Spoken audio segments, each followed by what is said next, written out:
கட்சியிலும் சில சூழ்ச்சியாளர்கள் இருக்கின்றார்கள். அது யார் யாரும் கொஞ்ச நாள்ல தெரிய போது நானும் அவர்கள் மூலமாக குழப்பங்கள் ஏற்படுத்துகின்ற ஒரு சூழல். திமுகவால நேரடியாக களத்தில் அவங்களால நம்மளை சந்திக்க முடியாது. அந்த தைரியம் திமுகவுக்கு இல்லை. எப்படியாவது திமுக அடுத்த ஆண்டு ஆட்சிக்கு வந்துடணும்.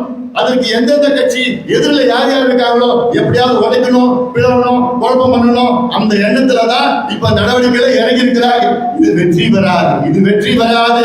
இது எல்லாம் உடனே எறிவோம். நான் உடம்போட